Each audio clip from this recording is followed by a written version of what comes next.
Hi, good evening, everyone. Today we are here with another SME session on pharmacovigilance, and we have with us Dr. Kamardeep uh, today with us, and she would be talking about pharmacovigilance and a little bit about what are the career opportunities in pharmacovigilance. So, a short introduction about Dr. Kavardeep. Dr. Kavardeep has graduated in dentistry from Government Dental College, Patiala, and then she has worked as a lecturer also.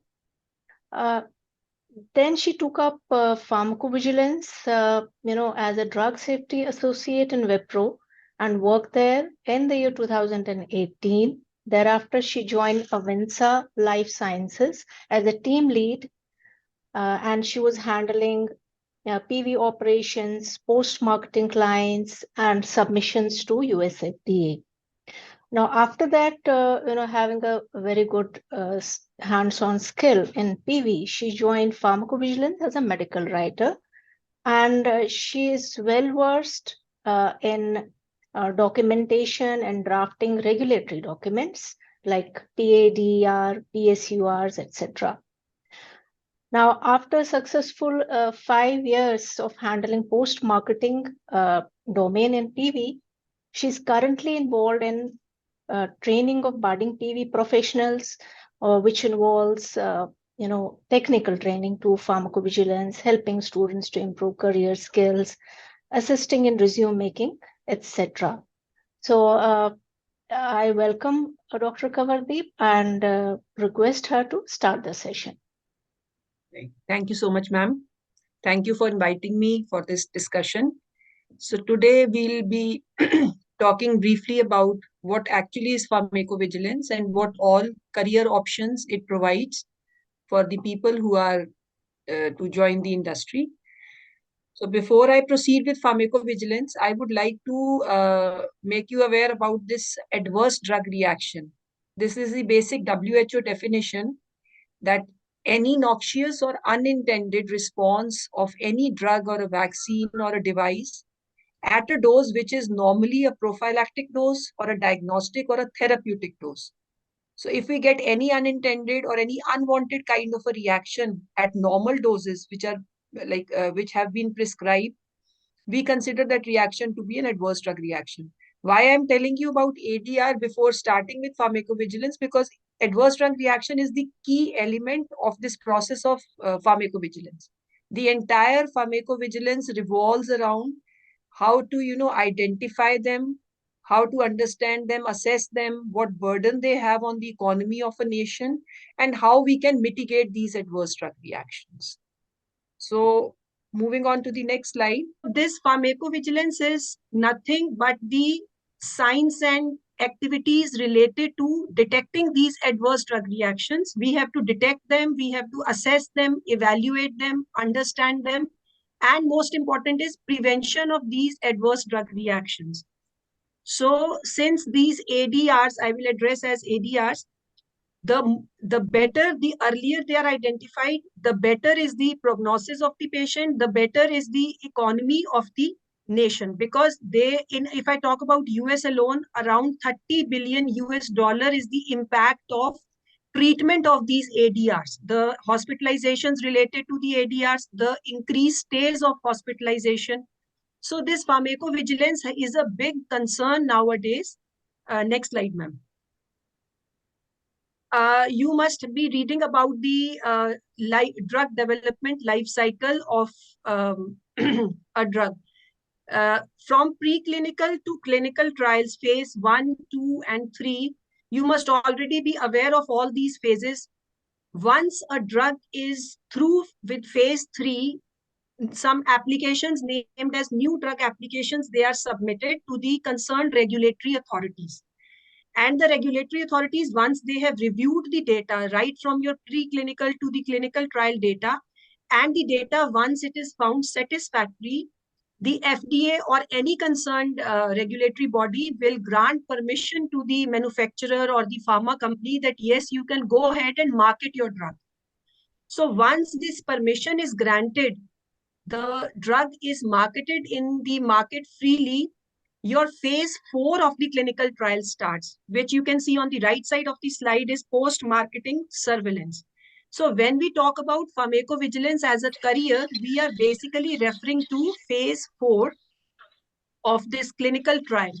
And this post-marketing surveillance is something which will continue throughout, you can say, till the drug is in the market. This is a necessary, this is mandatory obligation which every pharma company has to file. So, ma'am, next slide.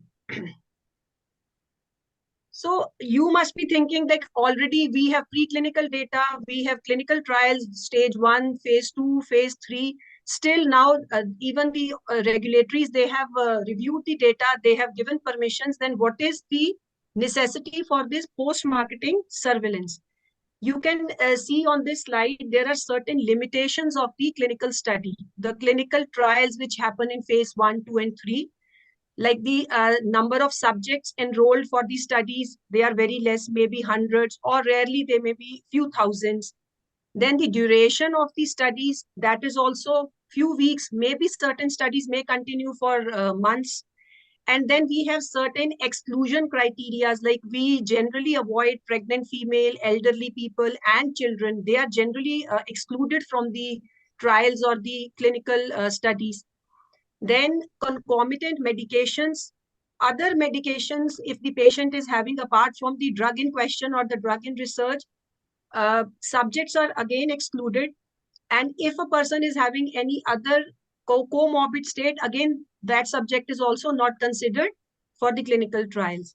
So clinical trial conditions are very rigorous. There is intensive monitoring. There is no compliance issue. And whereas in the post-marketing phase of the drug, once the drug is out in the real world, thousands to maybe 10, 100,000 of people might be consuming the same drug. And now those drugs will be consumed for years together. And there is no such criteria like we studied, like exclusion criteria. Only we have the contraindicated age groups for some particular drugs. And now the people who are consuming those drugs in real world situation, they usually have other comorbid states also, and they might be consuming different kinds of drugs. So lot many things are now coming in, you can say, picture. Certain drug-drug interactions might be there, certain drug-disease interactions might be there, which we couldn't get a chance to study all that in the clinical trials. So these conditions, like I told you, polypharmacy or adherence issues, compliance issues are also there with the dosage dispensation to the right dosage, whether the patient is actually consuming the right amount of drug. And sometimes patients are on alternative therapies. So all these factors make it really mandatory for us to study the safety and effectiveness of the drug once it is out in the market. Next slide, ma'am. So this is actually, pharmacovigilance is basically concerned with patient care and safety. As I told you, because we have very limited information on what all risks a drug can pose, because clinical trials were having their own limitations. Now, once the drug is in the market, it's very important that it needs to have a positive benefit risk profile. Without like the number of risks, the number of benefits have to outweigh the number of risks involved with that particular treatment. So how will we study that benefit risk profile? Only when we will constantly monitor the drug. How is it doing in the real world situation? So this transition from studying a medicine in a very controlled type of conditions to real world conditions where majority of the things go uncontrolled. You might have situations of overdose, underdose, misuse, abuse of drugs. There are n number of things. So this continued monitoring for safety and effectiveness is what pharmacovigilance is actually doing. And last but not the least, the drug manufacturers, the sponsors, you can say, or you can say the marketing authorization holders, those who submitted their applications to the regulatory and they were granted permission that yes, now you can freely, manufacture and sell off your products. They also need to understand what risks are involved with the treatments there, because a lot of money is at stake once they are bringing this treatment out in the market, right from the laboratory tests to the preclinical data to the clinical. So a lot of money is at stake. So pharmacovigilance helped them also in understanding like what all are the risks their treatments are carrying. So these are the major roles of pharmacovigilance. I just tried to gather two examples. Although if you will visit any site, maybe you may visit CDSCO or you go to FDA and you just type the drugs withdrawn, you will get, there are many drugs, many examples are there, which were, the drugs were withdrawn from the market just because of, you can say, a very well structured and organized pharmacovigilance system. Now this ranitidine was being used in market. It is an H2 blocker. You all know it reduces the production of acid in our stomach. But once this ranitidine was, the pharmacovigilance started with the testing of ranitidine in few laboratories, and what they found was that NDMA, the basic level, the permissible level of NDMA, ranitidine was actually having far more than what is the permissible limit. So then there were reports which were FDA received some adverse event reports related to this. Then there was assessment and analysis, and it was really discovered that yes, this is having a potent carcinogen, and the limit is way more than what it should be allowed. So ranitidine was withdrawn from the markets. Similarly, rofecoxib, this was approved by FDA for your osteoarthritis or rheumatoid arthritis. But when the people in real world started using this drug for long periods, what was discovered was that there were adverse drug reactions related to myocardial infarction and stroke. The people who were consuming this drug were at a greater predisposition for these ADRs. So then in this case, the manufacturing company only, they received so much of reports in their database that they only filed the application that they want to withdraw their drug. So to have a robust PV system in place is very important, because in the end, the health of the patient is important. And once the drug is out in the market, who will control what is happening with those drugs? So therefore, yes. So this is what we do in pharmacovigilance. This is, I try to provide this slide just to, yeah. In nutshell, if you try to understand what is pharmacovigilance, this slide is the exact representation. If you see the left part of the slide, that is, you may see different variables in green: spontaneous reports, literature reports, clinical trial data, regulatory reports, and licensed partners. These are the different sources of the adverse drug reactions, which we discussed in the first slide. How is a company or a regulatory going to know that, yes, there are ADRs associated with this particular form of drug? So first of all, you have the spontaneous reports. These are the unsolicited reports. Maybe the doctor or the dispensing pharmacist or the patient himself, herself, or the relative might report that, yes, while taking this drug, I am having this kind of a drug reaction. Then next is the literature reports. See, the sponsors, they have this responsibility. There is a lot of, you can say, scientific medical literature which is available online. So you have to do regular screening. There are specific literature screening departments in core companies. They will regularly screen these literature reports, and they will identify the adverse drug reactions pertaining to the drugs they are marketing. Then in clinical trial data, we have certain specific non-interventional clinical trials which are happening in phase 4. And the data from these clinical trials provides us again with the ADRs. Regulatory reports, sometimes what happens is certain reports are directly sent to the regulatory bodies, that so and so drug was having this and this adverse drug reaction. So the regulatory bodies will forward those adverse drug reaction reports to the relevant pharma companies जिनका भी वो drug होगा. So once you have all these different sources, now these are very heterogeneous kind of reports. Some may be in paper, some may be telephonic, some may be electronic. In some cases, the patient might come and report verbal ADR to his or her treating physician. So now what happens is we have to homogenize the data. How will we do that? The pharma companies or the CROs who are given these, you can say, outsource the projects of pharmacovigilance, they have some extensive softwares with them. in which they will first of all validate the reports. And if the reports are actually valid and they are actually adverse drug reactions, then they will be processed. You can see in the middle of the slide, ICSR processing. So what is this ICSR? It is basically the individual case safety report. Individual pertains to one patient having some adverse drug reaction pertaining to any specific drug. So this is the place where the role of a pharmacovigilance professional starts. You have to analyze the data. You have to validate whether this data is valid enough to be, added to your database.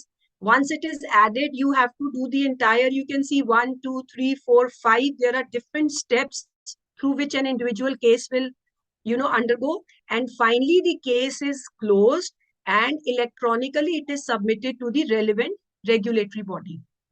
So this is the part where we have, you can say, the individual case reporting. Now the aggregate report, this is slightly complex, but I'll just try to give you an overview. See, if you have, say, I talk about diclofenac, I am getting some 100,000 of reports, which are all random and heterogeneous. Now, if you ask me to identify, like, what are the trends? Are you getting some additional safety information, which is not there in the prescribing information? I need to consolidate the data. Say, you can say 6 months ka data ya 1 year ka data. So this is the part that is aggregate reporting. The regulatory bodies, they make it mandatory that apart from the individual reports, you have to collaborate the data. You have to do cumulative review of the data, maybe 6 monthly or 1 yearly. It will depend upon the age of the drug, like how old is the drug in the market, whether it is an innovative molecule, then the concerns and stakes are really high. Whether it is a generic molecule, then the situation is not that, you can say, tricky. So these aggregate reports, you can see on the top of this plus sign, PBRER, DSUR, all these reports are collected, the data is collected. They have specific set of very elaborate documents, and we add some preclinical data also, we add the sales data also. Matlab, the complete, you can say, journey of that drug, right from the preclinical stage to the trials, to the how the drug is doing in the post-marketing phase, we submit that to the regulatory body. Now, from that cumulative data, it really becomes easy for even the, you can say, the sponsorer or the regulatory personnel to find out whether they have some additional signal. Signal is nothing but additional safety information, which you can say, gather from the data, which was earlier you people were not aware of it. So in case there is some safety concern which is discovered, then there might be, you can see these green circles. These are the options with the regulatory agencies. They will review the marketing status. Can we allow this product to be marketing, or we need to stop it, temporarily withdraw it? Or sometimes there are minor changes in the prescribing information. Maybe you can say the drug, earlier they had suggested that you need to take it empty stomach, but now there are many cases of gastritis. So now, after reviewing, after having discussions with the, you can say, the physicians, the medical reviewers, they might like to add that, yes, you need to take the drug along with your food. So there are minor changes. Again, the regulatory will ask the sponsors that, yes, you can make these changes, and then you can continue the status of the drug the way it is. Or if there are certain serious safety concerns, then the drug might be, just a second, ma'am, the previous slide. So there are risk minimization measures, and this is an entirely different and a very specialized kind of a department in the domain of pharmacovigilance. So this is in nutshell what is being done right from your retrieval, the receipt of your adverse drug reaction to the submissions, and what all changes will be done if required. Next slide, ma'am.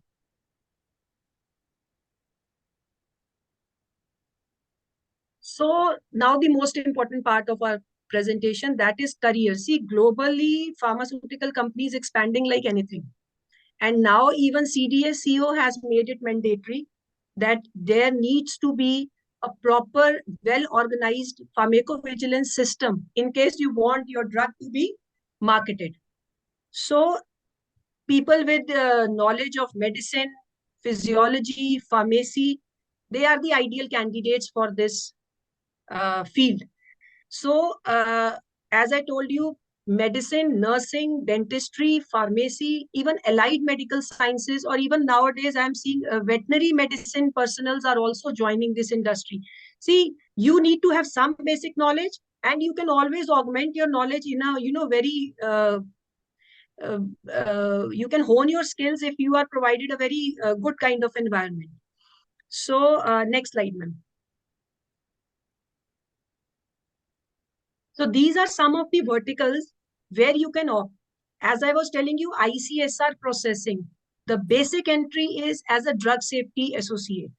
And as a drug safety associate, after a few years down the line, once you learn the international nomenclatures, you learn the coding, the narrative writings, you can easily you get promoted as a drug safety scientist. Then you have the medical reviewers. These medical reviewers also, am I audible, ma'am? Yes, yes. Yeah, you're audible. Okay. Okay. So if you see these verticals, idea is either you can progress your pharmacovigilance career in the line management. Like you start with drug safety associate, you then get promoted as a drug safety scientist. Then you may opt for leadership roles, team manager, or then assistant manager. Otherwise, in case you want to have more specific skills, then this medical reviewer, as a medical writer, as a risk management specialist, and last but not the least is your IT support. IT support also is very important because we have so elaborate softwares, and we are actually lacking personals who have the information. They have knowledge about, you can say, pharmacology, medicine, and at the same time they can work as, Argus specialist. We have Argus support specialist, we have SAS programmers. They need some basic degree in computer science, and then they need to have this clinical research knowledge or knowledge about this pharmacy field. So these are the verticals where once it will depend upon what kind of an opening you get, and once this after this opening, what kind of environment was there, whether you are able to, and you yourself able to judge whether you can, progress up the line management, or you are more suitable for a technical kind of a role, more specific, like you need to write extensive documents, or you are a people person, you like interacting with people. So accordingly you can climb up the ladder. That's all. Thank you, ma'am.